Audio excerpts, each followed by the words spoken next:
Okay, so you showed us a nice preview of the game. I really loved it. Thank you for that. Thank you. But I still have some few questions left.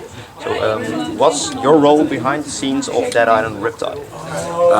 I'm a creative producer at Deep Silver, so on the publisher side, and we work very closely with the developer to support them and kind of work together to ensure that the final game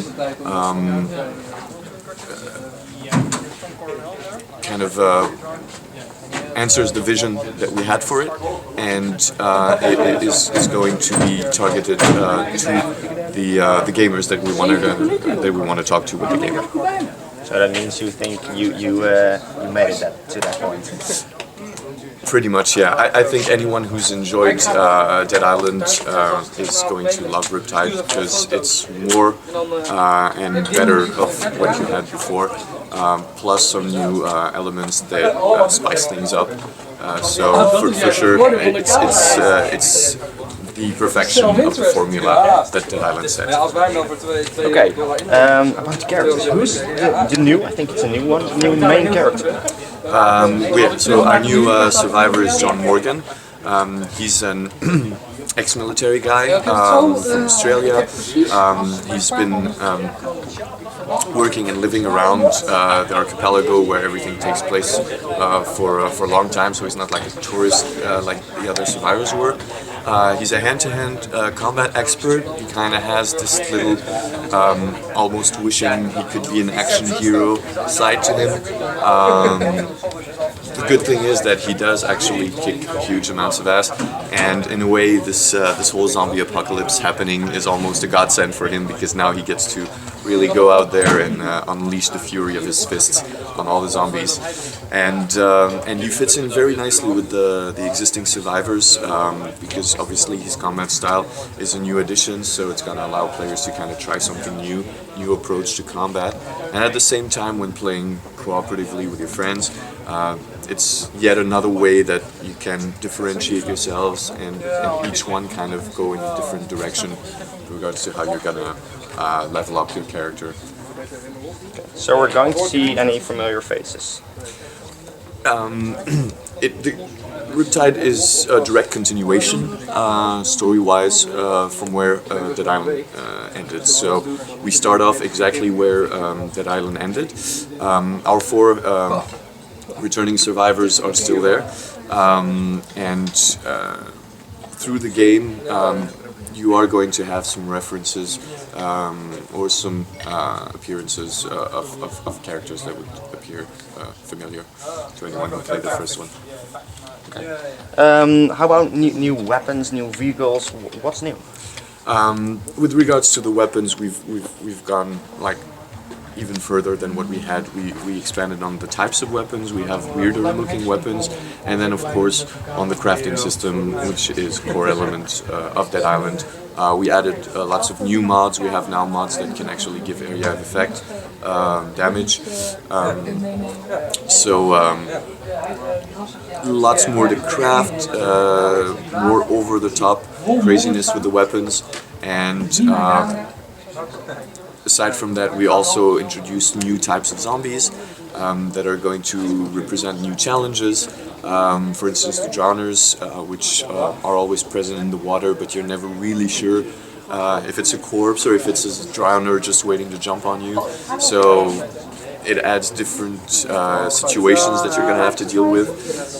In terms of vehicle, we've introduced the boat, which is very useful on an island that's been for the most part completely flooded by the monsoon rains. So it's going to be a new way of exploring. It also creates a new way of living the cooperative experience with your friends, because while you're driving, your friends can be on the boat and still fighting at the same time.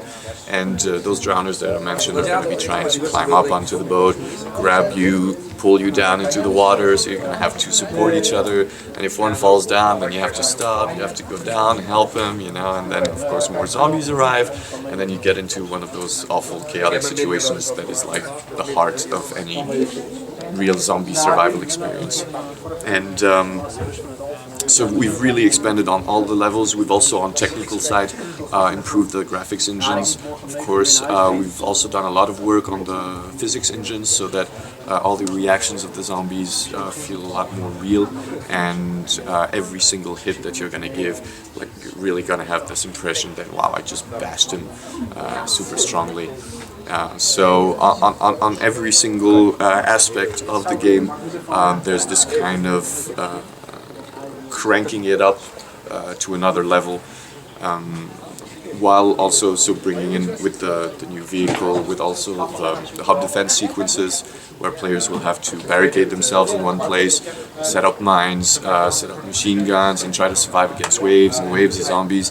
So adding also new elements like that can surprise players who did not expect that to arrive in Riptide. And are there any new skills, or is there a complete new skill tree? The skills tree has been expanded. So obviously the new character has a completely new skill tree that's dedicated to him. But one of the things about Riptide is that you can import your character from the first game and continue playing with him at the level he was at and with his established skill tree. So we've upped the level cap, and obviously with the added points you're going to be able to try some of the new skills that were added to the various characters. And what will be the leading platform for the game? Dead Island Riptide is going to be out on all three: PC, Xbox 360, and PlayStation 3, just like Dead Island was. That way we're sure that all of our returning players can all keep their characters and continue playing the Dead Island experience. Will it this time support split screen? Split screen, sorry, is not going to be part of Dead Island. But four-player multiplayer co-op will continue? Definitely. For us, cooperation is one of the core elements of Dead Island and of the Dead Island experience. We of course ensure that the game is tons of fun in solo, and I know a lot of players that actually go through the whole game solo, but we feel that there's nothing more fun than actually bringing in your friends to go on that crazy rampage with you, and so you can be sure that cooperation and anything that can enhance this feeling is pretty much central to Dead Island Riptide. In one sentence, why should fans and non-fans play this game? Because there's no other crazy, bashing, pinata exploding zombie game out there that allows you to wield a flaming golf club. Okay, thank you very much. Thank you.